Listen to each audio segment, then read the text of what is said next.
Hola, buenas tardes.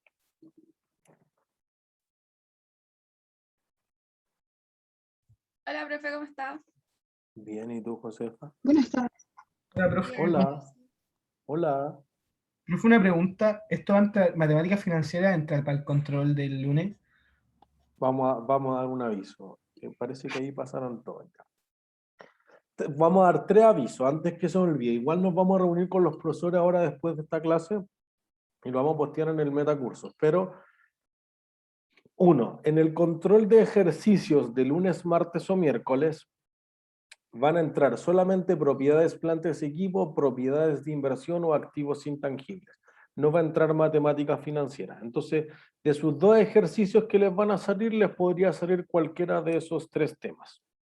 Entonces, ahí para tenerlo súper claro, la ayudantía son un súper buen referente porque han sido ejercicios de prueba anteriores o controles de ejercicios anteriores, y de los set de ejercicios que están en web curso, en lo que nosotros esperábamos y decíamos el primer día es que avanzado es el nivel promedio que uno esperaría. O sea, si hacen el amoroso, el intermedio, no están bien preparados para el control, pero si quizás por el contrario hacen el milla extra o el titánico, quizás ya están más que sobre compensados para el rendimiento promedio más o menos que uno espera en el control, que es avanzado. Primer dato. Segundo dato, para el desafío permanente de revaluación de activos intangibles vamos a aumentar la apuesta.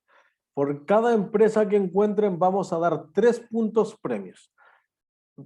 Aumenta el retorno y además ya saben qué tipo de empresas debieran ser más o menos, lo hemos mencionado en clases anteriores, donde no buscar, no son empresas de Estados Unidos, no son empresas de China que no permiten eso. Entonces como que no es para que quizás lo hagan ahora al tiro, tienen todo el semestre, quizás lo vayan a necesitar después de los resultados de la prueba, uno más o menos. Entonces ustedes administren eso, pero en vez de dar uno les vamos a dar 3 porque son muy pocas. Y lo tercero, la tarea, ahí está. Lo tercero entonces es que, como yo decía al principio del semestre, yo particularmente soy bien fan de dar tareas, una antes de la prueba 1, antes de la prueba 2 y una antes del examen. Entonces, va a haber una tarea que consiste en realizar el caso Mall Plaza y el caso Metrogas. Son dos casos. Le vamos a subir el caso con las preguntas de preparación, después de que hayamos hecho ese post, obviamente. Van a estar entonces ahí, ustedes postean las preguntas y ustedes pueden entregarlas o el viernes antes de la prueba o el martes después de la prueba. Si deciden entregarla el viernes antes de la prueba, no vean como que van a perder tiempo o les va a quitar tiempo de estudio para la prueba hacer el caso. Muy por el contrario, el caso está colocado para que ustedes les complemente súper harto el estudio. Por ejemplo, el de Mall Plaza versus el Parque Arauco y Senco Shopping, ¿por qué ocupan el valor razonable? ¿Qué pasaría si tienen que hacerlo? Ustedes tienen que hacer un asiento, tienen que hacer los cálculos de ciertos indicadores. Eso les suma totalmente para la parte de propiedades de inversión en la prueba. Lo mismo Metrogas, ¿por qué ocupa el modelo de revaluación? ¿Qué iría a pasar si la empresa hace A, B o C, D? Ya, todo eso también le suma para las partes de las propiedades, planta y equipos, qué cosa incluir en el valor inicial o no, etcétera. Entonces, veanlo como un complemento. Pero si alguien dice, no, prefiero centrarme solamente en otras cosas o no me siento tan preparado, es en grupo el caso, los casos, la tarea de 4 personas y lo entrega el martes, todavía puedo obtener un máximo de 10 puntos. Si lo entrega el viernes, puedo obtener un máximo de 15 puntos por la resolución de la tarea. ¿Sí? Entonces, creo que pasé los 3 avisos. ¿Sí? ¿Alguna duda? Profe, ¿esos puntos para qué serían? ¿Cómo a qué los puedo Al unir? control 1. Ah, ya vale, gracias. O sea, voy a recordar esto porque alguien en la otra sección me preguntó. Digamos que sus notas son así en este momento: control de lectura 1, control de lectura 2, control de lectura 3, 4 y si no me equivoco tenemos 5 y digamos tarea 1.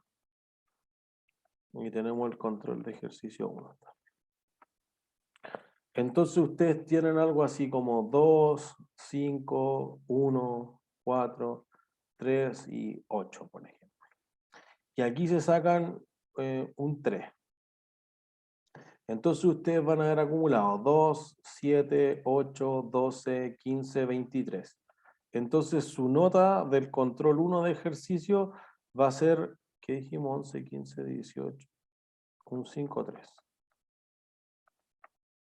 ¿Se entiende? Entonces todos estos puntos se van a acumular al control de ejercicio 1. ¿Qué pasa si alguien se saca un 6, por ejemplo, y le sobran puntos? Después en la planilla van a encontrar una columna que se llama sobrantes 1. Y esos puntos ya se les van a acumular para el control 2. Si les sobran del 2, de nuevo se acumulan para el 3. Si les sobran del 3, entonces se pueden aplicar retroactivamente. Digamos, o ustedes sacaron un 5-3 aquí, pero les sobraron en el último control, entonces podrían asignar puntos al 5-3 y no sé, subir a un 5-8. Si tienen más que promedio 7 en promedio controles, tareas y otros, 7 es el límite. Y no se puede incluir en otros ítems como la prueba 1, prueba 2 o el examen, porque en el fondo el 70% no es de libre disposición, es coordinado con todos los profesores y se mide con la misma vara a todos los estudiantes, entonces esas notas son inalterables para que sea justo para todas las secciones. El otro 30% es libre disposición de cada uno de los profesores. Y ahí sí podemos sumarle los puntos, por si acaso. Los puntos premio no se van a incluir en la primera nota del control de ejercicios porque esos van al promedio de controles, tareas y otros. Por lo tanto, valen el triple que los puntos de un control de lectura, por ejemplo. Así que los puntos premios son bastante más valiosos en ese sentido. ¿Sí? Listo. Entonces, démosle con matemáticas financieras.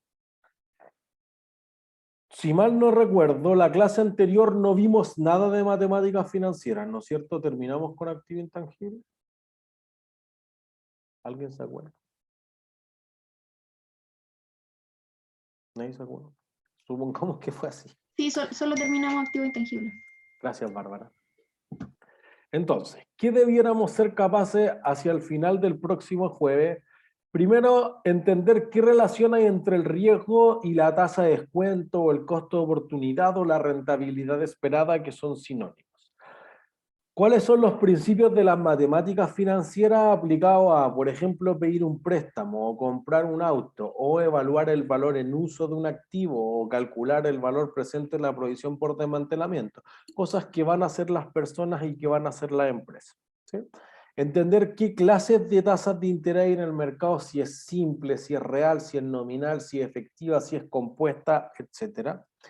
Y entender la idea esencial sobre una tabla de desarrollo cuando hay un préstamo o hay un crédito, que eso después nos va a aliviar mucho la carga cuando veamos leasing y cuando veamos bonos en la segunda parte después de la prueba 1.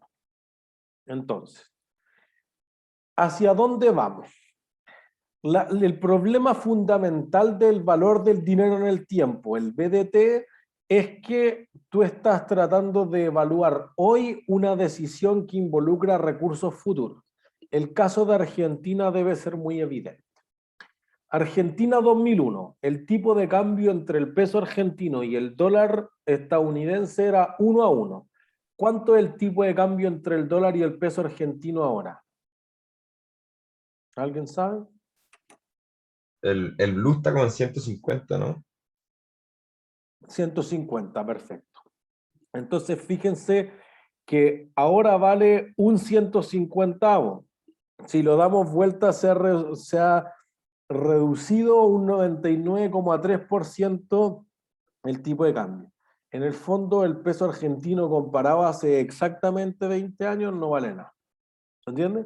Entonces, fíjense que esto es lo que te puede pasar e involucra una gran cantidad de las cosas que uno piensa en matemáticas financieras. Primero, tú dices, ya, tenían el tipo de cambio fijo. Eso implicaba que Argentina, si quisiera ir a endeudarse, no es solamente el caso de Argentina por si acaso, también le pasa a Chile. Si Chile o Argentina quieren ir a buscar plata, ¿a dónde van a ir a buscar plata?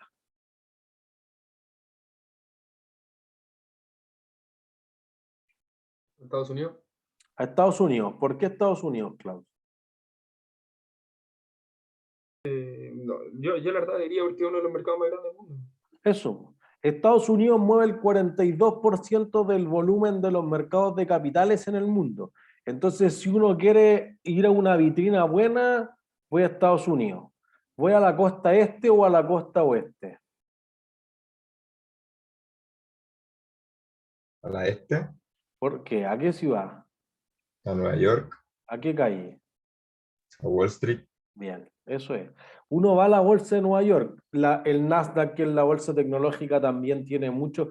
No vale tanto como la bolsa de Nueva York, pero en términos de volumen transado ahora está siendo más grande que la de Nueva York. Pero eso es como uno lo haría tradicionalmente porque ahí está la mayor parte de los inversionistas. Si no, me voy a Londres. Si no, me voy a Hong Kong. No, antes de Hong Kong, perdón, a Japón.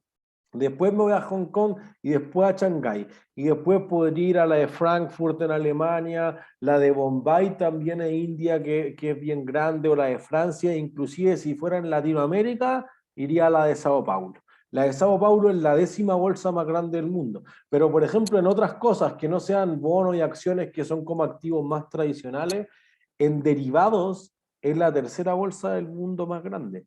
Entonces, ahí hay una diferencia significativa. Entonces, cuando uno está pensando, oye, mira, las empresas van a salir los países van a salir a endeudarse, no van a salir en pesos argentinos, no van a salir en pesos chilenos, ni colombianos, ni mexicanos, ni reales brasileños.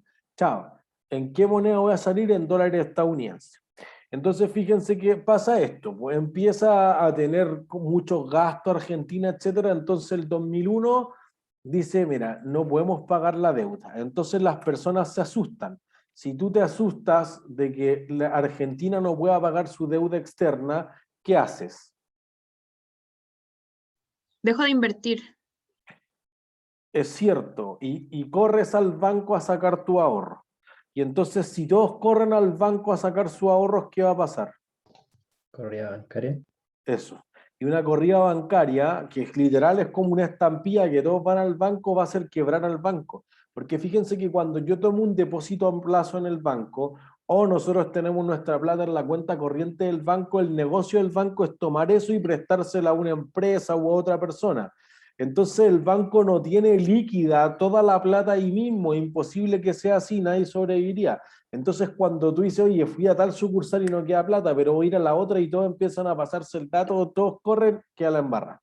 Entonces, legalmente se puede hacer el corralito, que fue lo que pasó en Argentina, que tú puedes bajar literalmente la persiana del banco y no les puedo entregar sus depósitos. No es para, digamos, estafar a los aportantes, sino muy por el contrario, es para proteger los depósitos a plazo. Entonces dice, te los voy a entregar en 6 meses, en un año, no sé, cuando esto se normalice. Eso también no solamente ha pasado en Argentina, pasó en Chile en la crisis de los bancos en los años 80, después pasó en Ucrania, por ejemplo, que también hubo un corralito, que fue el concepto que acuñaron en Argentina, pero un bloqueo de eso para proteger los depósitos a plazo, porque en el fondo los bancos son súper sensibles para la economía. Si yo empujo un banco que se desmorone, se hace un efecto dominó y se desmorona toda la economía. Porque el banco le prestó plata a la empresa agrícola, entonces la empresa agrícola quebró y como no había empresa agrícola, no podía comer la gente y como la gente no podía comer, no podía ir a construir y se hace un círculo vicioso y chao, se acabó la economía. ¿Se entiende? Por eso que es muy complejo dejar que los bancos caigan.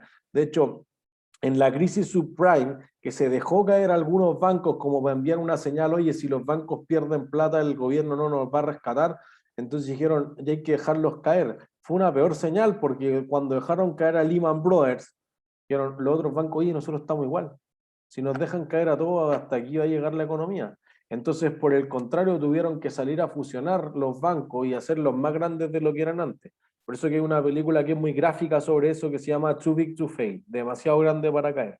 Oye, antes tenía 20 bancos muy grandes, 10 quebraron, los otros 10 como que salvaron un poco y a esos 10 compran los otros 10, ahora tengo 10 bancos mega grandes. Entonces, no sé si estamos mejor, quizás estamos peor. Argentina. Dice, oh, no puedo pagar, no puedo pagar. Entonces, ¿Y fíjense con los que bonos buitres, profe? ¿Cómo hacia funciona? allá voy. Una parte de esto vamos a tocar tangencialmente los fondos buitres. Si tú eres una empresa, tú tienes una empresa, tuviste un super mal 2020, en una empresa hotelera, no puedes pagar.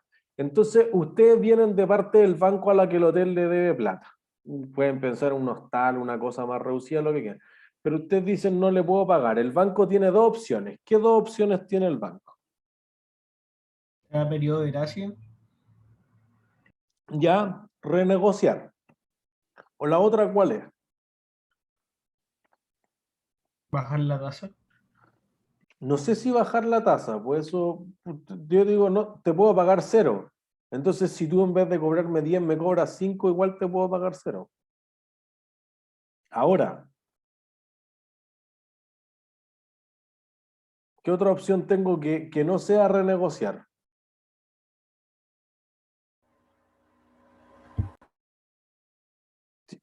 Piensen en esto. Yo soy una empresa, ustedes son el banco, y yo les digo que no les puedo pagar. ¿Qué podrían hacer ustedes para Quitar recuperar lo que me prestaron? De quitar nuevo, la perdón. empresa. Eso, que quiebre la empresa. Ese es el caso más extremo, pero está pasando ahora. Por ejemplo, Automotora Gildemeister, que acaba de acogerse a la ley de quiebra de Estados Unidos hace algunos días. Entonces uno dice, mira, la empresa, si el banco solicita la quiebra, el banco, ¿cómo va a recuperar su plata? Embargando. Embargando, pues, y vendo los activos que tenga la empresa. Listo. Si un país solicita la quiebra, ¿qué puedo recuperar?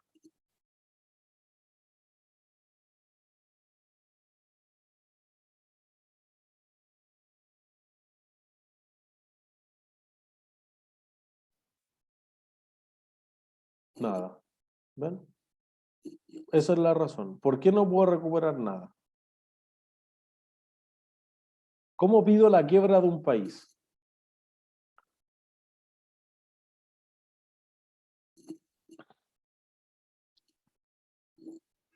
Cuando ya no hay ni bono ni plata, pues, ¿no? Por eso, pues, pero ya, ¿a quién le pido la quiebra?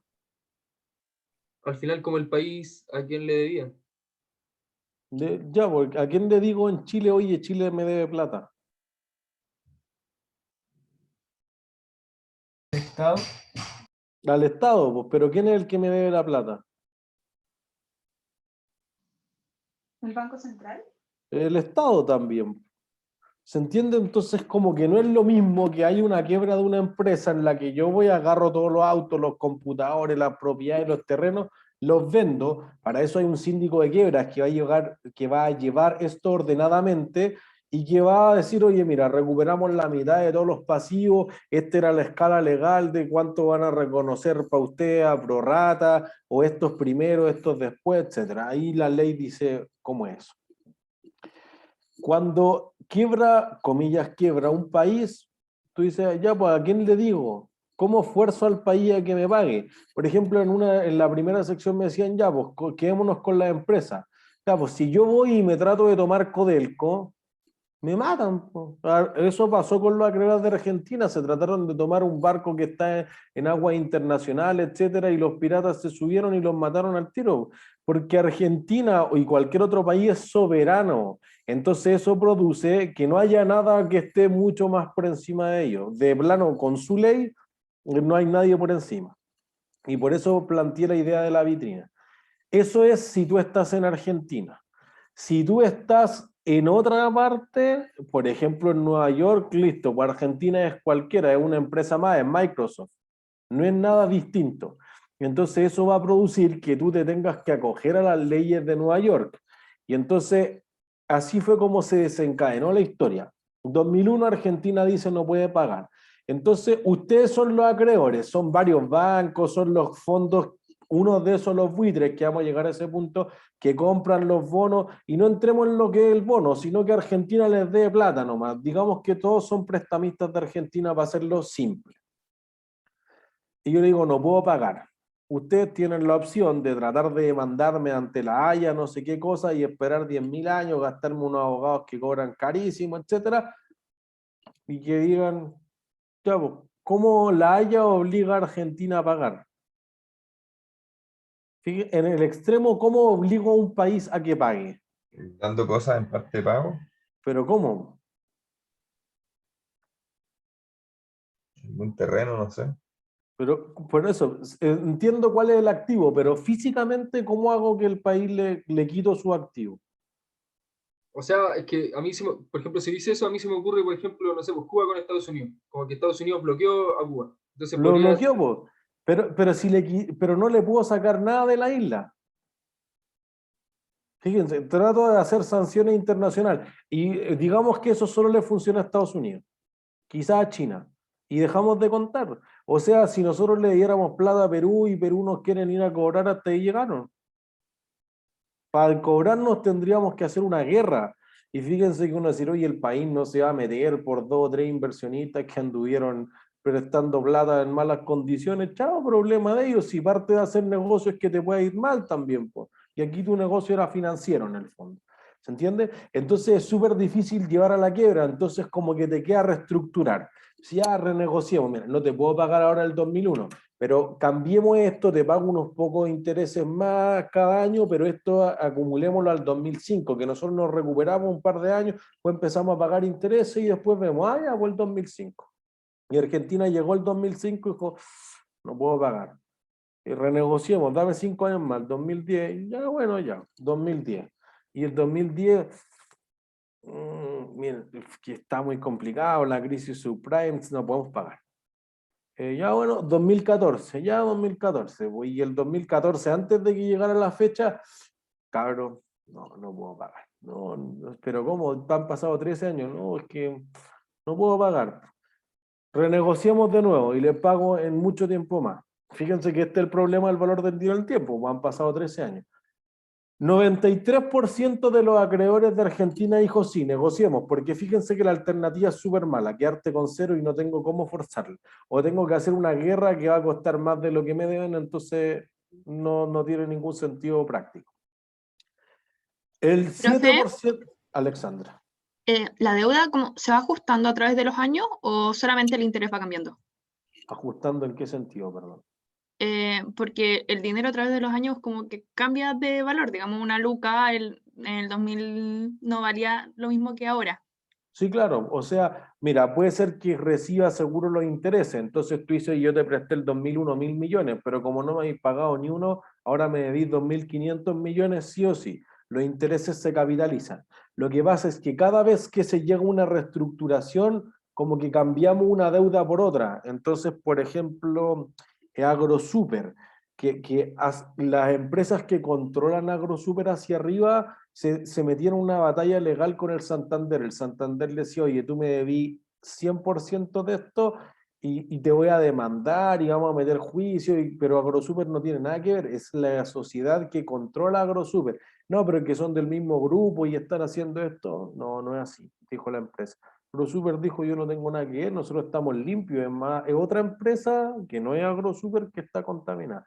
Entonces dijeron ya, podemos no pagar o te compro la deuda, y la compraron por el 40 más unos pagos diferidos en el tiempo por el 60%. Ya, pues 60% es mejor que nada.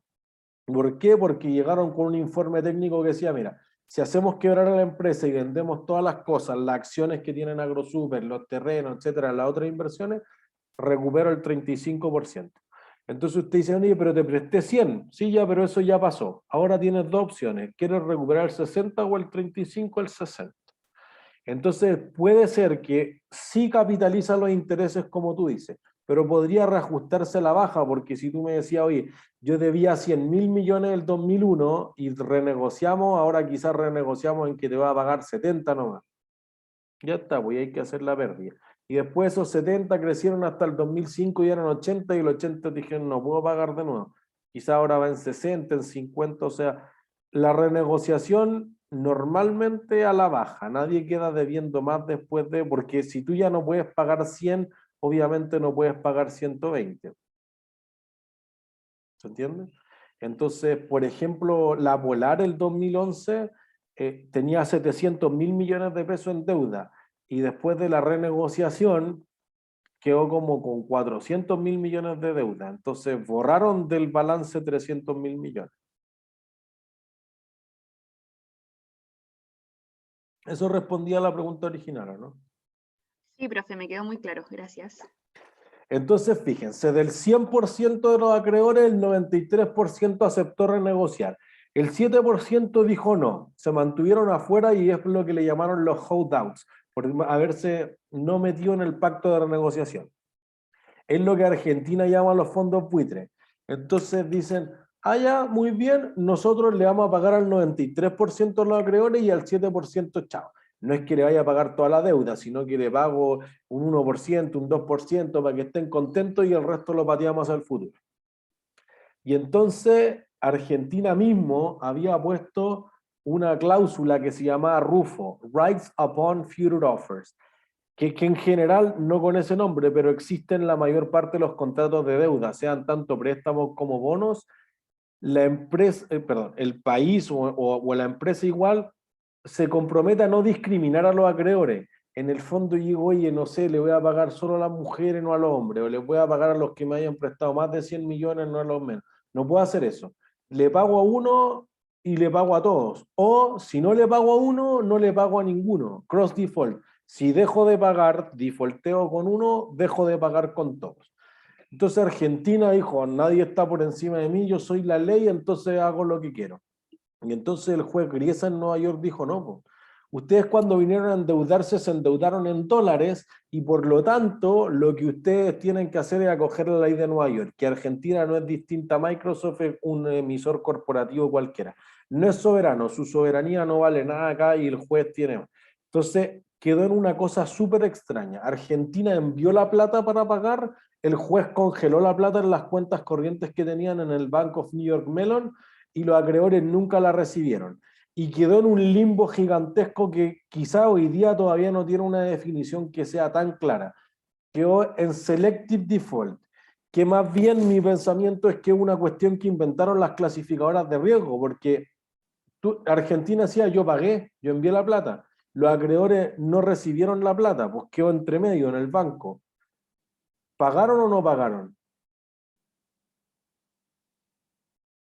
¿Qué creen ustedes? No pagaron, pues, profe. No pagaron, Pero- pues no le llegó a los acreedores. ¿Por qué se tomó la decisión de... Disculpe, sorry. Bueno. ¿Por qué se tomó la decisión de congelar como el pago? Porque Argentina estaba incumpliendo la cláusula RUFO. Le estaba pagando al 93% de los acreedores y no al 7%.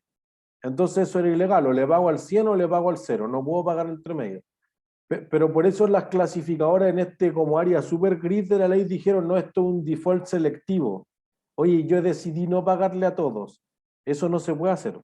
Igual que otras leyes de discriminación, yo no puedo discriminar al accionista minoritario ni al mayoritario, no puedo discriminar a las personas en la calle, no puedo hacer nada de discriminación, aquí es lo mismo. Entonces, si tú no le pagas al 100%, entonces no le has pagado a nadie. Es extremo, es binario, es 0 o es 1, no es 0,93. Entonces eso produjo que dijeran, no, default selectivo, no existe eso es default. Es como no sé, no, no sé, no es sí sé. ¿Se entiende? Entonces eso hace una diferencia significativa.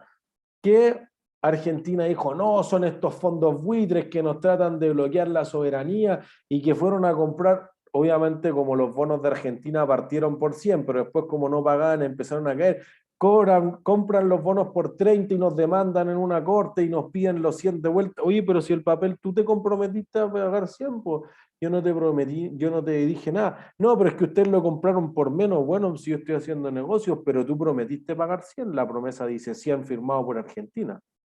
¿Entiendes? Entonces 2001, 2005, 2010, 2014, 31 de julio, se bloquea esto hasta el 22 de abril del 2016. Un año y medio casi dos inclusive, digamos, que quedó en nada. Hasta que unos bancos de Argentina lograron ir y comprar ese 7% de los fondos buitres y entonces renegociaron y batieron eso. Y Argentina está en default de nuevo. La historia es esta. Si ustedes no les pueden pagar ahora, ¿renegociarían o no renegociarían? En el fondo, si Argentina les digo, oye, les prometo pagar en 20 años, ¿cuánto vale esa promesa para usted? Harto. Nada. Bueno, por eso que algunos compran y otros venden.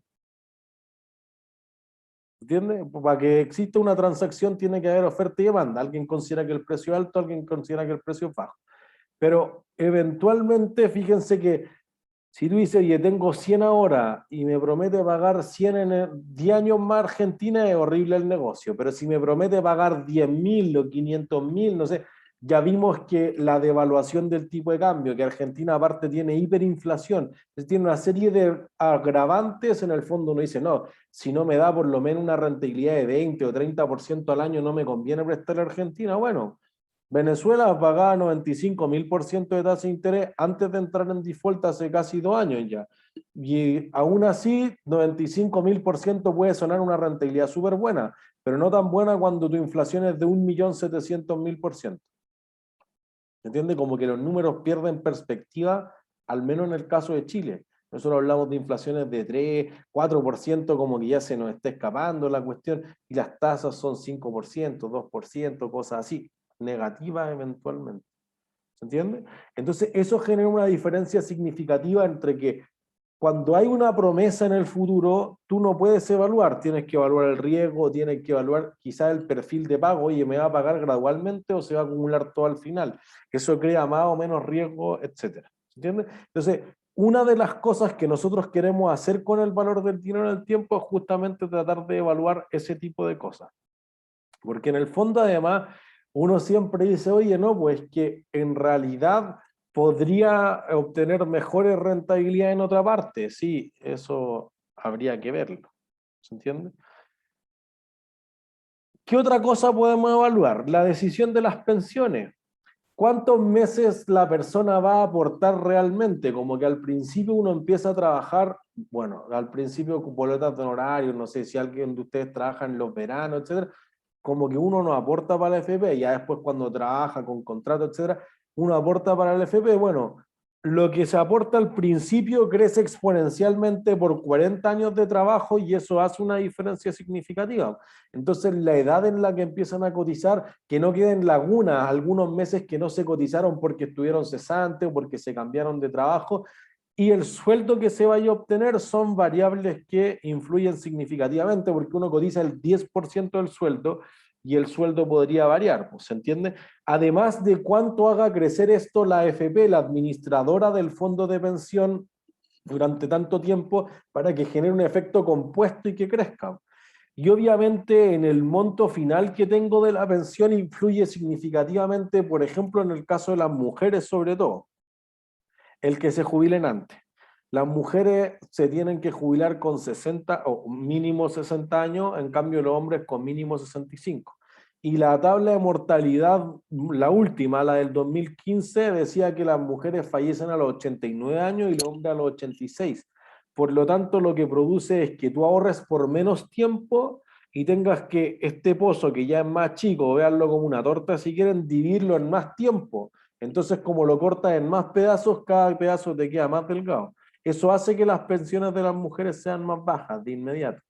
Y además hay algo más que no tiene que ver con las pensiones, que es una disparidad obvia. El sueldo en un puesto equivalente a una mujer es más bajo que el de un hombre, lo cual es súper tonto financieramente, porque probablemente las mujeres son más rentables para las compañías, al menos en las posiciones ejecutivas, gerentas generales, etc.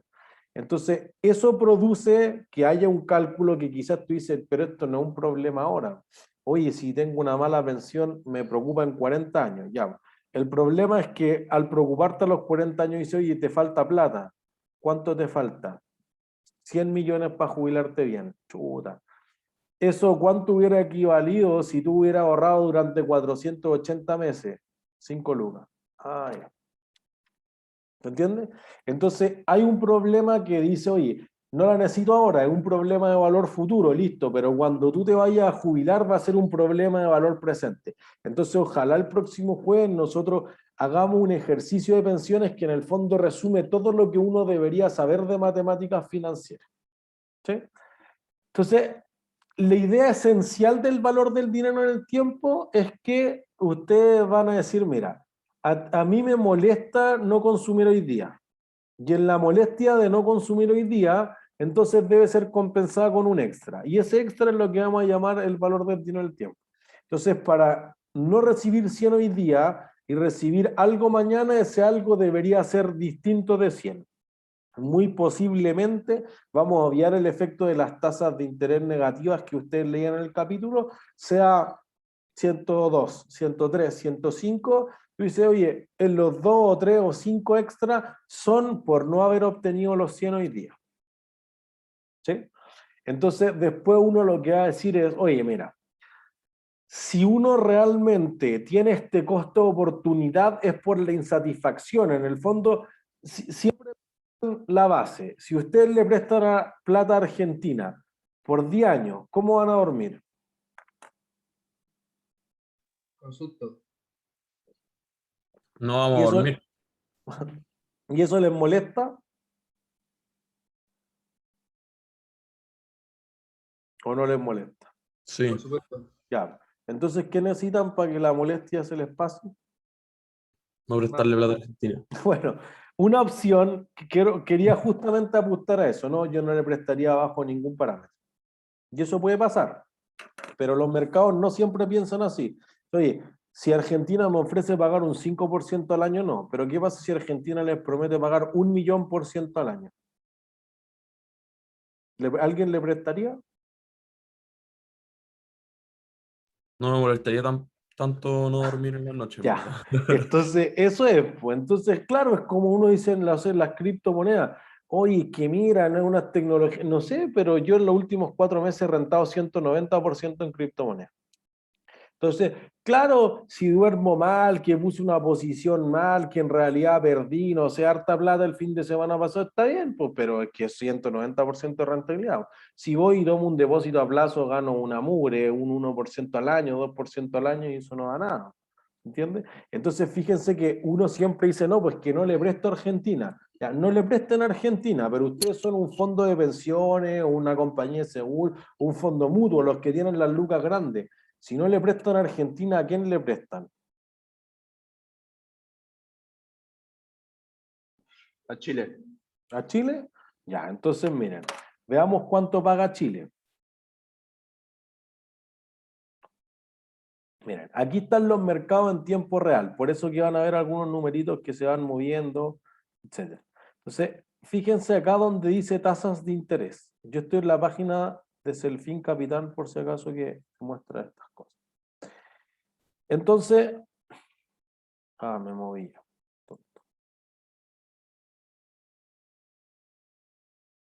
Aquí. Fíjense que acá tenemos estadísticas de cuánto están pagando ciertas cosas. Voy a poner otro color. Los bonos del Central en pesos, eso significa BCP, a 2 años pagan una tasa de 0,67. A 5 años pagan 2,1.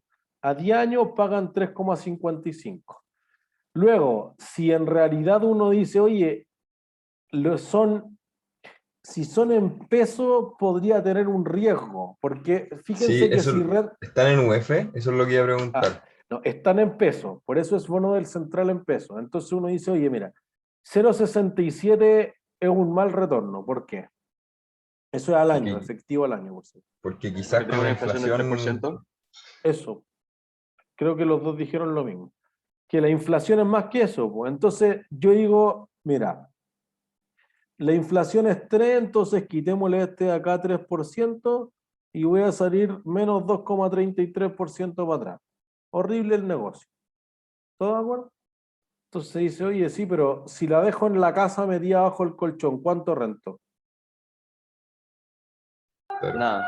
Nada, pues. Entonces igual voy a perder la inflación. Entonces alguien dice, oye, pero ¿no habrá un producto en algo que esté protegido contra la inflación? Sí, claro. El BCU, bono del Central en unidades de fomento a 5 años y el BCU a 10 años. Pero fíjense, por favor, cuánto rentan los bonos del Central en unidades de fomento. 5 años, no es un error. Renta menos 0,59%. O sea, esta historia súper loca que parece las tasas negativas en el capítulo, que no es tan loca porque ocurre del 2012, ya aquí lleva, yo diría, como desde el estallido social más o menos, 1 año y medio que se da en Chile. Entonces, lo que te está diciendo esto, para tratar de entenderlo, es que te aseguro que vas a perder 0,59%. ¿Alguien querría invertir en Chile?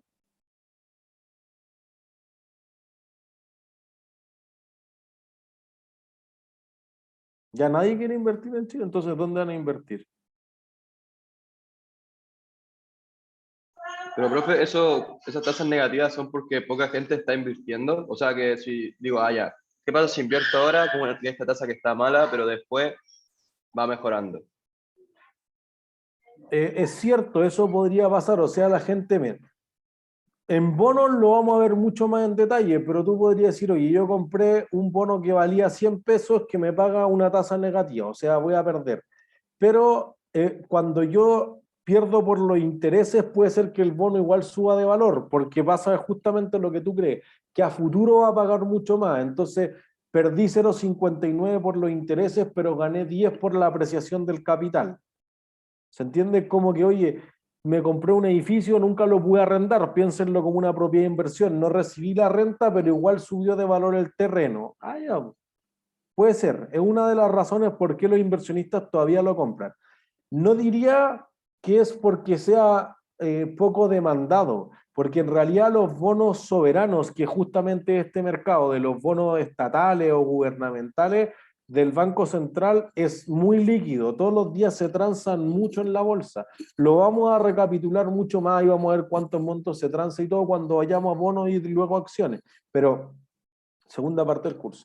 Pero entonces es porque los inversionistas dicen, mira, prefiero perder 0,59. ¿Se entiende? Y fíjense que hoy día al lado dice variación, o sea, subió y bajó y algunos números se están actualizando y todo, porque realmente se considera que eso es una inversión decente. Pero alguien dice, no, por perder con seguridad prefiero arriesgarme con Argentina.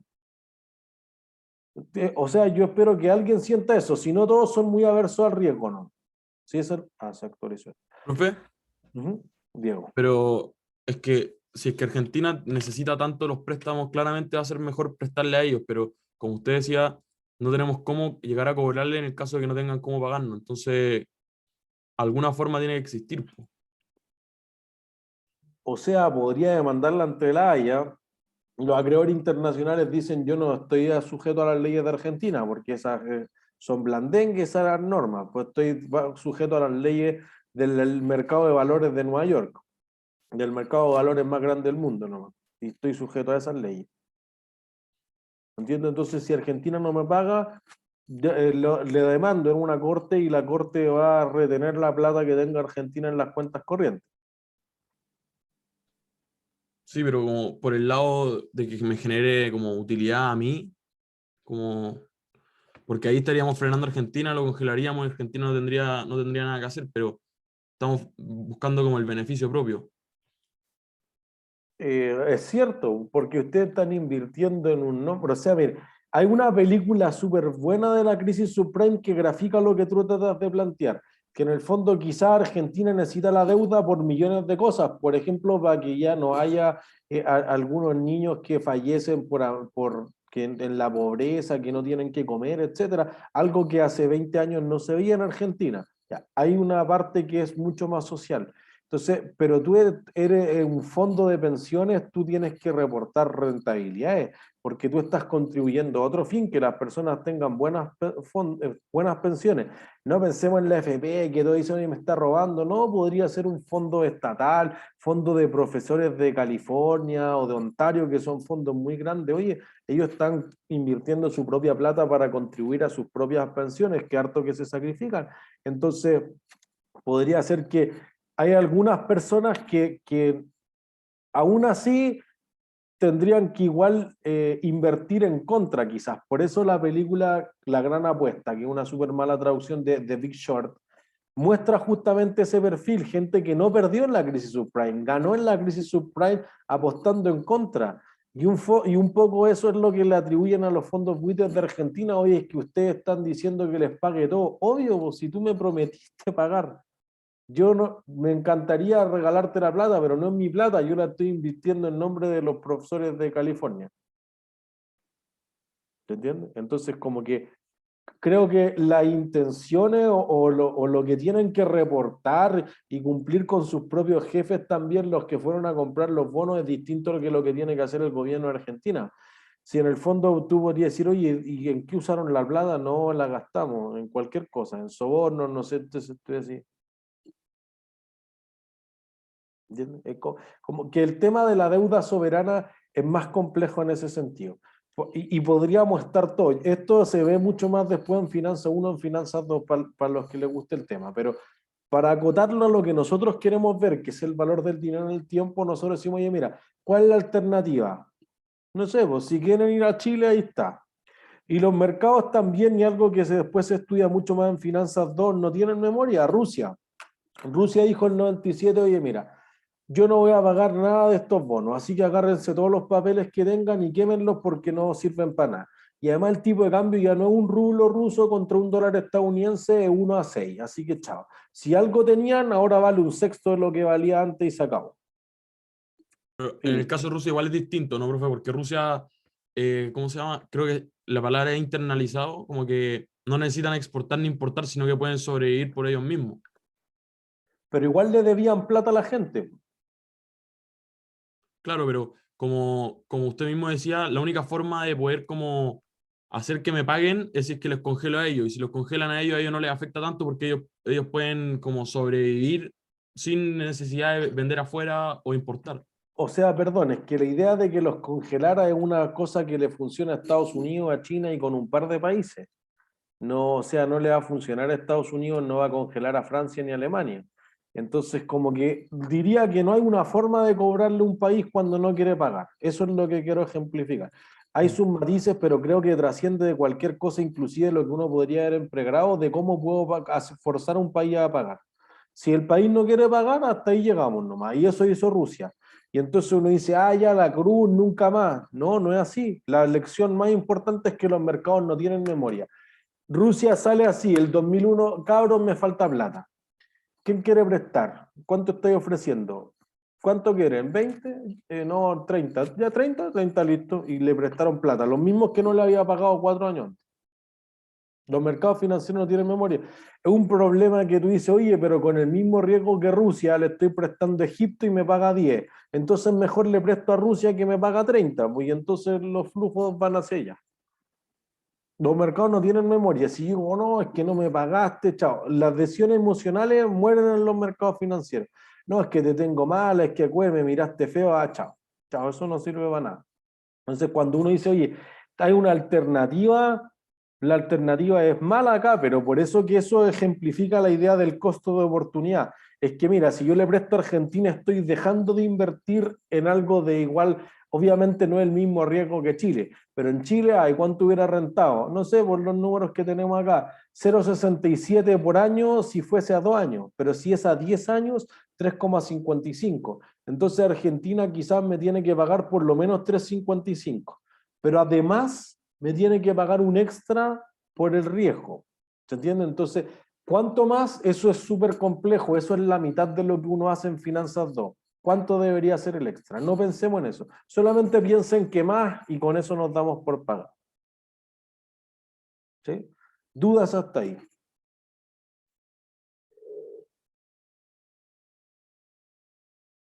¿No? Excelente. Entonces, ¿qué decíamos? Decíamos, mira, veámoslo solamente con el Banco Central por una razón. ¿Cuál es la probabilidad de que el Banco Central de Chile no pague? Poca. Baja, ¿no? Súper baja. ¿Por qué? Siempre ha tenido como una buena reputación el Banco Central. Es según yo. cierto, el Banco Central de Chile jamás ha dejado de pagar en toda la historia de Chile. Así que si la historia dice algo es que te va a pagar. Pero además tiene algo que no tiene, porque por ejemplo Codelco tampoco ha dejado de pagar nunca, pero el Banco Creo Central que, tiene creo que no, algo. no está anexada al Estado, ¿no? Eso es Entonces, como algo que que hace mucho más sólido. Por sí. ejemplo, la clasificación de riesgo de Chile es mucho más alta, eso quiere decir que la probabilidad de que no te pague es mucho más baja, y por eso le prestan más barato a Chile que todos los otros países de Latinoamérica, porque el Banco Central no es el arca o la billetera digamos, infinita del Estado. O sea, si al Estado le falta plata, el Banco Central no tiene por qué emitir un solo bono. El Banco Central emita bonos para cumplir con la inflación, primariamente. Si tiene controlada la inflación, que es su target 1, digamos, Después entonces va a pasar un objetivo secundario, que podría ser quizás estabilizar un poco el tipo de cambio, traer los flujos de capitales o algo que tenga, pero en second tier, no es como tu primera prioridad, no es. ¿Sí? Entonces, pero, ¿qué tiene el Banco Central de Chile que no tiene Codelco? Y el Banco Central produce su propia plata. Eso es, puede imprimir los billetes. Entonces, en el peor de los casos, puede empezar a imprimir y pagan. Que eso vaya a generar inflación, etcétera, otros riesgos, pero pensemos que en ese sentido paga. Entonces ahí uno diría, oye, mira, si el Banco Central aceptara depósito a plazo, que es lo mismo que vender bonos y que después lo vamos a aprender después de la prueba 1, es decir, mira, digamos que me paga la tasa de política monetaria de inicios del 2009, que era 3%, del 2019, perdón. 3% puse para que fuera más normal, nomás en el fondo no que ahora que 0,50 nos van a quedar números más raros. Si tú invirtieras 3 millones en bono o en depósito a plazos del Banco Central, tú en un año más retiras tus 3 millones y además te ganas el 3% de los 3 millones, 90.000. Entonces voy a tener en conjunto 3 millones 90.000. Tú frente a eso, perdón, un segundo.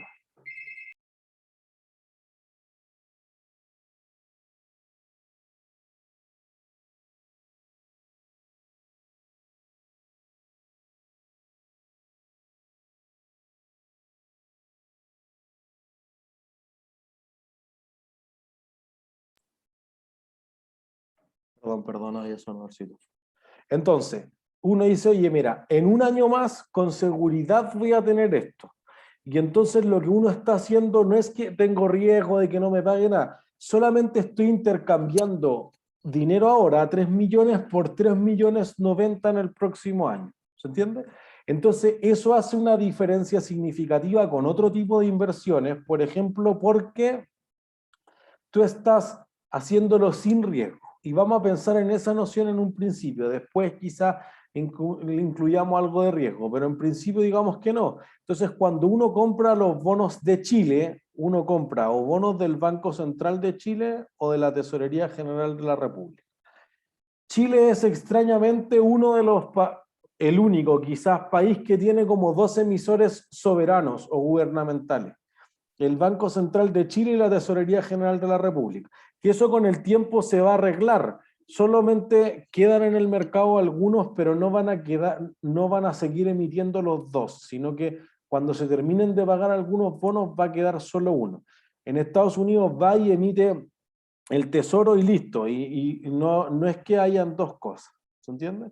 Entonces, los bonos del central en pesos que decíamos, BCU son los bonos del central en unidades de fomento. Entonces el BCU 30 es un bono del central en unidades de fomento a 30 años. El BCP 10, que es muy clásico, es el bono del central en pesos chilenos a 10 años. Los de corto plazo se llaman el papel descontable del Banco Central, y para la tesorería es bono de la tesorería en pesos y bono de la tesorería en unidades de fomento. ¿Sí? Entonces, tenemos eso que uno dice, mira, solo estamos intercambiando consumo hoy por consumo futuro. No hay riesgo. Cuando uno está pensando en el riesgo, entonces le cobro un extra, lo que decíamos con Argentina, o con Grecia, o con Ucrania, la Polar, el Unimark, Alsacia, que estuvo como 4 años en el Transantiago y ya empezó a quebrar al tiro. Automotora Gildemeister ahora, BTR, que ha tenido toda la vida una clasificación de riesgo súper mala, es decir, hay un alto riesgo de no pagar, tú dices, le voy a cobrar más. O si el Banco Central me da 3, yo le tengo que cobrar 5, 8, 10, 20, lo que sea. Entonces va a haber ese extra, va a ser lo que nosotros vamos a llamar el premio por riesgo. ¿Sí? Entonces, fíjense que tenemos dos nociones. La noción 1, que si ustedes tuvieran 3 millones hoy en día, nosotros podríamos decir que va a rentar un 3%. Entonces, después de N periodos, voy a haber ganado el 3% compuesto por esa cantidad de tiempo. Y voy a obtener un valor futuro X.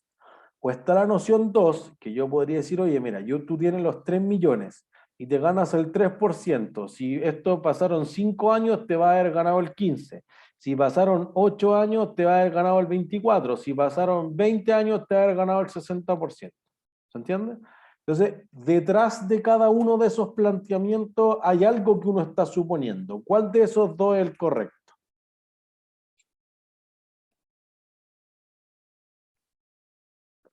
¿Uno o dos? El 1, ¿Por qué? porque te eleva como a todos los periodos que van a ser. ¿Y qué tiene que lo eleve a todos los periodos?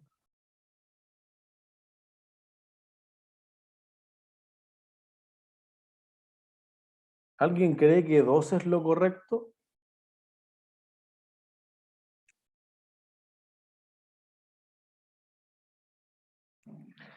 Si ustedes me prestaron 3 millones a mí hoy en día y yo les prometí pagar el 3%, en un año más les debo 3 millones 90, que es lo que planteamos recién. Si ustedes esperan un segundo año, ¿cuánto les debería dar al final del segundo año para que ustedes no se enojaran, digo? Lo que usted dijo, más el 3% de eso, pues, ¿no? O sea, voy a rayarlo aquí. Sería como con respecto al 1, si no me equivoco. O sea, tengo que darte 3 millones y pasaron 90.000 del año 1 y 90.000 del año 2, ¿no? Entonces, sea, 3 millones. Faltan los intereses de los nuevos 90.000 pesos. ¿Y por qué? Es como si reinvierto los 3 millones iniciales. ¿Pero por qué, po? Según yo, depende del contrato, si decís que interés compuesto o simple, ¿no? Es que eso suena muy complejo, muy sofisticado, yo no entiendo eso. Hay que decirme algo más fácil. Es que al final es el costo de oportunidad, pues. El costo de oportunidad no... ¿Pero por qué, po? Porque era como que yo tenía 3 millones 90 para invertir y no los pude invertir. Eso es, po, perfecto. Entonces, ustedes tenían los intereses y dado que yo no les pude pagar, por eso piensen en Argentina, que me patea y me patea y me patea y me patea. Oye, no me debes solamente los 3 millones originales, me debes los 90 del año 1 y al final del año 2 me va a deber los 90 más el 3% de los 90 originales. Entonces tú vas a decir, oye, más el 3% de esto que serán otros 2.700. Entonces ya va a ir en 3.200.700 y si pasa un tercer año, ya entonces uno va a decir, oye, esto crece exponencialmente. Entonces el valor del dinero en el tiempo es un objetivo de aprendizaje importante aquí, no es lineal, es exponencial. Por lo tanto, la noción 1 es lo correcto, porque piénsenlo que si quieren en términos más simples. Si tú un día te salta una comida, te da hambre y eso probablemente te enoje. Pero si tú te saltas 2 comidas o te pierdes en el bosque 5 días, no es que vaya a estar el triple de molesto ni 10 veces molesto. Va a crecer exponencialmente, eso va a dañar tu salud, te va a deshidratar, etc. Entonces eso no crece linealmente. No es que si no me pagas 3 años, me deben 90.000 por 3. Me deben 90.000 por 3, más el 3% de los primeros 90.000, más el 3% de los segundos 90.000, más el 3% de los terceros 90.000, más el 3% del 3% de los primeros 90.000. ¿Se entiende? Entonces, la noción 1 es la correcta para la idea del valor del dinero en el tiempo. Entonces, en el primer caso, uno está suponiendo que como no me pagó nada, no he retirado las ganancias, por lo tanto se van acumulando y de ahí proviene el concepto de composición o capitalización de ganancias sobre ganancias o de intereses sobre intereses. En la segunda noción tú dices, no, pues yo metí 3 millones, me pagó 90, lo ocupo para vivir, se quedan los mismos 390. Perdón, los mismos 3 millones, me paga 90, lo ocupo para vivir y quedan 3 millones. Entonces no vuelvo a reinvertir las ganancias que provienen de esa inversión. ¿Se entiende? Entonces eso hace una diferencia significativa. Entonces, mira, pensémoslo al revés. El Banco Central normalmente no dice, oye, yo necesito 100, sino que dice, yo te prometo pagar 5 millones en un año más. Entonces lo que tú tienes que hacer es ofrecer una cantidad ahora por la promesa futura. Entonces tú decías, ya, pues mira, como tengo los 5 millones a futuro, yo debería pagar X, que eso rentando el 3% llega a ser 5 millones. Entonces fíjense que comparado con lo que hicimos antes, esto va a ser al revés, porque tú vas a decir, oye, como lo que yo tenía que despejar era justamente esta X, Entonces, di vuelta la ecuación. Y entonces, si yo pago 4.854.000 por la promesa de los 5 millones, justamente renta 3%. ¿Sí? Entonces, ¿qué prefieren ustedes? ¿4.854.000 hoy día o 5 millones en un año más? Depende si tengo plata ahora o tengo como flujo, tengo una caja donde puedo sacar y prefiero ganar más, pero a un largo plazo. No. Porque fíjense, ¿Cómo fue la pregunta, profe? ¿Cómo fue la pregunta? ¿qué prefieren? ¿4.854.000 ahora o 5 millones en un año más? Yo creo que sí o sí los 4 millones hoy día. No. Es lo mismo, ¿no? Hay Es lo que mismo. traerlos. No, es lo mismo, por eso que hay un signo igual, no es trivial, no es que lo pusimos de casualidad. Porque fíjense, si ustedes tienen un premio, un bono que van a recibir en un año más, un bono por desempeño, no un bono financiero, un bono de 5 millones en un año más, ustedes dicen, oye, si yo voy y lo llevo al banco y digo, ¿y cuánto me van a prestar? El valor presente de eso, pues 4.854.000. Eso sería la noción si dice, oye, no es que tengo una urgencia, necesito la plata ahora. Pero alguien dice por el contrario, si yo voy al banco y deposito 4.854.000, me dará el 3% de interés, es decir, me dará 145.631 y eso sumado a mi capital inicial va a ser justamente 5 millones. Entonces, 5 millones en valor futuro es igual a 4.854.000 en valor presente. Pero, profe, ahí el 3% el periodo, ¿cierto? O sea, el 3% en el periodo. Y no te están especificando qué tan largo es. Puede ser un semestre, Claro, puede no, ser un mes, eso. entonces puede ser que no me convenga, tiene que especificarse. Porque Claro, capaz no me por eso. conviene. Es que, digamos un año nomás, partamos por lo básico, pues ahora le agregamos más periodo, más flujo de caja, todo. Solamente queremos entender algo. Esto, lo esencial, miren. Genérico. El valor presente es el flujo de caja que recibe en el futuro descontado, dividido por 1 más la tasa, el costo de oportunidad, la tasa de descuento, como quieran llamarla, elevado n periodos. El flujo de caja no lo confundan, no es una cosa súper abstracta. Para una propiedad de inversión, generalmente, ¿cuál es su flujo de caja?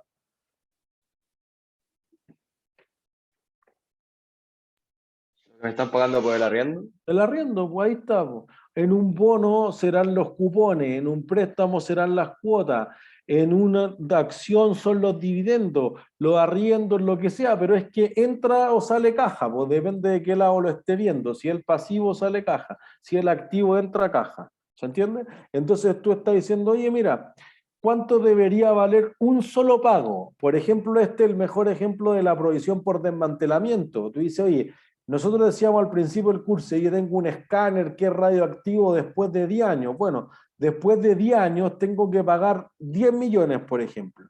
Entonces eso hoy no valía 10 millones, valía 7, valía 6, valía cualquier cosa, menos de 10. Pero fíjense que hoy vale 7, pero en 10 años más va a valer 10. Entonces con el tiempo va a ir creciendo. Valor del dinero en el tiempo. Esa es la lógica esencial. ¿Sí?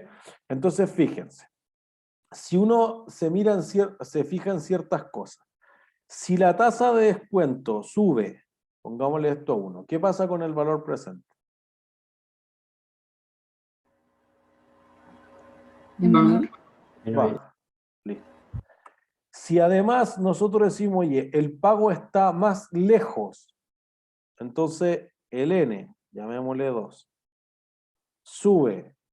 ¿Qué pasa con el valor presente? Baja más. Baja, listo. Eso enuncia un concepto fundamental. La relación entre el valor presente y el costo de oportunidad es inversa. Mientras más alto sea tu costo de oportunidad, más te molesta recibir la plata en el futuro, por ende vale menos hoy en día. Por el contrario, mientras más, o sea, de la misma forma, pero de nuevo, si tu flujo de caja está muy lejos en el futuro, en 10 años, en 100 años, en 1000 años que nosotros decíamos en el extremo, vale prácticamente cero hoy en día. Por lo tanto, mientras más lejos esté el flujo de caja, más molesto es para ti, por lo tanto se castiga más en valor presente. ¿Entiendes?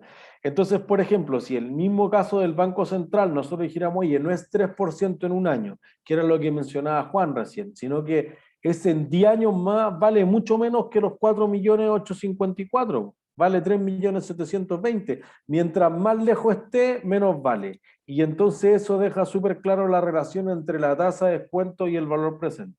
Mientras más alta sea la tasa de descuento, menos va a ser el valor presente. ¿Sí? ¿Es claro para todas y todos? Entonces, con esto vamos a cerrar la clase. Uno tiene una idea de un solo flujo de caja, que la provisión por desmantelamiento en el sentido contable es lo mejor. Pero es probable que los activos no generen un único flujo de caja. Es probable que los activos generen varios flujos de caja. Por ejemplo, que te genere una cantidad finita de flujos de caja, que es lo que vamos a llamar una anualidad. Entonces pensemos en un automóvil. Ustedes compran un automóvil y se lo arriendan a alguien para que lo use de Uber. ¿Cuánto va a durar el automóvil? ¿Cuál es la vida útil de eso?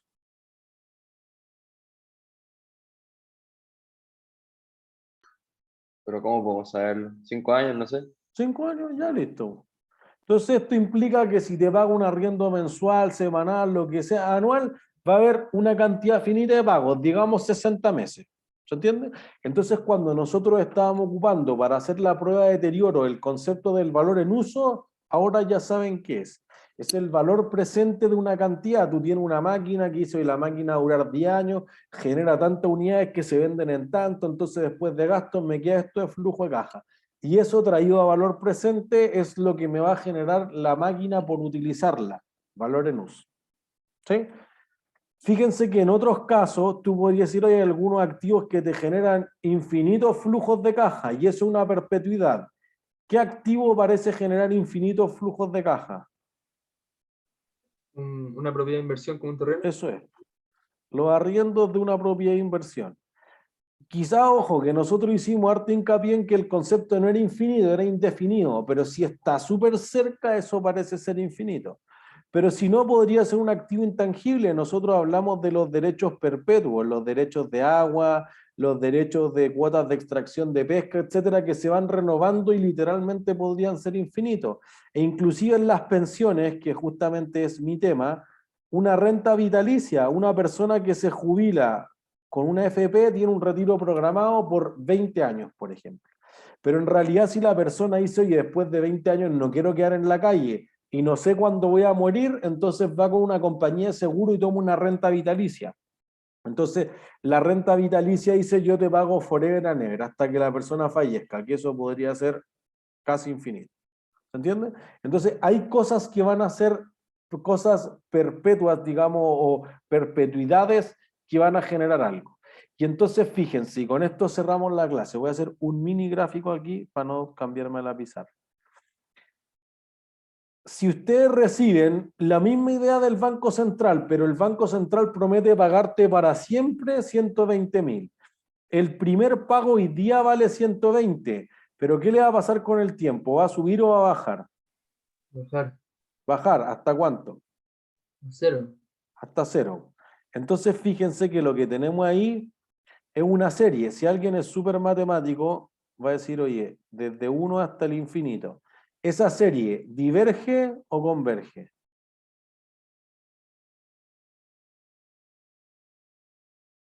Nadie sabe, tiene un problema de matemática. De nuevo. Juan. Me la Juan. jugué, nomás dije converge. Converge, es cierto.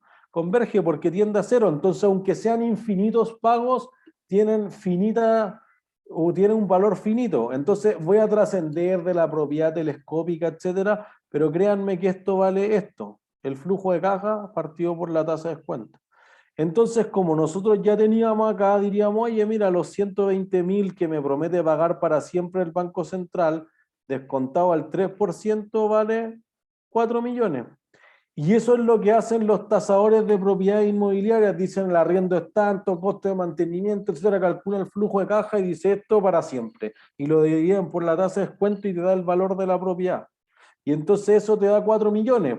Y fíjense que en principio uno dice, oye, igual yo preferiría que me paguen infinitos pagos de 120 y no los 4, porque después de 30 pagos, 35 ya va a ser más plata.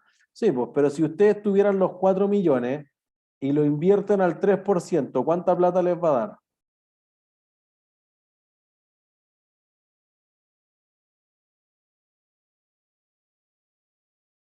¿Cuánta plata les va a dar esto? El 3% son las 120 lucas. Eso es, po. Entonces voy a quedar igual, po, y al final siempre voy a tener el capital de los 4 millones, que es lo típico que uno piensa al invertir en bienes inmuebles. Entonces dice, oye, mira, da lo mismo si yo tengo los 4 millones o me prometen pagar 120.000, porque justamente el valor presente de una perpetuidad de infinitos flujos de caja de 120 es 4 millones. ¿Sí? Y la próxima clase vamos a decir, oye, pero si son finitos, es una fracción de esto y vamos a hincar el diente en eso. ¿Dudas? O sea que al final igual me enredé. Igual es conveniente recibir sí o sí los 4 millones al tiro, po, ¿no? Que recibir 120 perpetuos. No, pues porque si tú tuvieras 4 millones ahora, podrías generar 120 para siempre. Si tú me prometes pagar 120 para siempre, yo te presto 4 millones. Es exactamente lo mismo. ¿Se entiende? Pero ¿qué Por eso pasa con todas el las valor veces- futuro y todo eso? Es que no hay me valor confunde futuro, eso. po. Por eso que ¿Por qué no? nunca hay que tomar una decisión financiera pensando en valor futuro, porque piensen en esto, oye, yo les pago 1 millón ahora o les pago 100 millones en 100 años, ¿qué prefieren? ¿Ven? 100 No pueden millones en tomar 100 una años. decisión. No podría ser un asco esa inversión, porque quizás que Es que- nunca la van a disfrutar. Pero es que ese millón se me da, o sea, ¿cómo era? ¿1 millón en un año o 100 millones en 100? ¿Sí? Oye, o sea, obviamente que es mejor los 100 millones. Pues si vivo 10 años, incluso si vivo 10 años más, me están dando 10. No, pero ¿qué haces con 100 millones en 100 años más? Físicamente. Pero es que no necesito los 100 para disfrutarlos más que el millón no me va a durar nada. Pero No necesito llegar a los 100 para disfrutar. No Pero sabemos. puedo vivir 5 años más, esos 5 millones en vez de uno nomás. Sí, pero con 120 años, ¿qué hace? Físicamente. Por eso que la gente sale a la universidad y se va a recorrer el mundo un año. Es mucho menos costoso en términos del costo de oportunidad, porque un egresado de nosotros, digamos que gana 1 millón. Entonces, si viajo un año, perdí 12 millones. Si tú tienes 55 años, tienes hijos, te es más caro hacer el viaje. Tienes 60, ya no es la misma movilidad, no puedo andar por todas partes. Y así sucesivamente, y además gano más plata. Entonces, dejar de trabajar es más costoso. Entonces, por eso que uno dice, oye, podría haber una preferencia, pero por eso que las decisiones financieras deben evaluarse en valor presente, porque si yo digo, oye, 100 millones, quizá parece que la relación es muy exagerada, pero 1 millón ahora o 10 millones en 100 años. En algún momento como que te crea la duda. ¿Se entiende? Porque si yo tuviera el millón y lo compongo, capaz que obtengo más de 10, una cosa así. Entonces, nunca debería tomar una decisión financiera basada en el valor futuro. Siempre deberían en valor presente porque están hablando el mismo idioma. Si yo hablo el idioma del año 0 y del año 20, no es el mismo idioma. ¿Se entiende? ¿Dudas? ¿No? Ha sido todo por hoy entonces. Que estén súper bien. Chau, chao. Gracias, profe. Que estén bien. A ustedes. Chau, chau. No, profe. Chao, chao. Oiga, Nos profe, vemos. hoy día hay horario de consulta a las 6:30. A las 6:30, Ya. ¿Le puedo hacer una consulta re chiquitita? por supuesto. Ya. Las propiedades de inversión siempre se evalúan según el método del valor razonable, ¿cierto? No de revaluación. Deberían. No, de Ya. revaluación jamás, no existe eso. Ya, de valor razonable. Y ese es como súper simple al final porque si sube, ¡pam!, se van a ganancia. Onda, si es que mi valor razonable es mayor a mi valor en libros, ganancia por ajuste de valor razonable. ¿Sí? Caso contrario, pérdida, ¿cierto? ¿Sí? Ya, y yo puedo aplicar el método del costo a una propiedad de inversión igual, ¿o no? Ahí cuando... Mall cuando Plaza yo- lo van a ver en la tarea. Pero es súper tonto, porque el modelo del costo para las propiedades de inversión igual exige que en las notas de los estados financieros tú reveles cuál es el valor razonable. Ya, entonces como que podemos haber ocupado valor razonable en el minuto 1. Eso, po, porque ya le pagué al tasador igual. Ya, Eso es. perfecto. Ya. Listo. Gracias, Que estés profe. bien, Klaus. Chau, chau.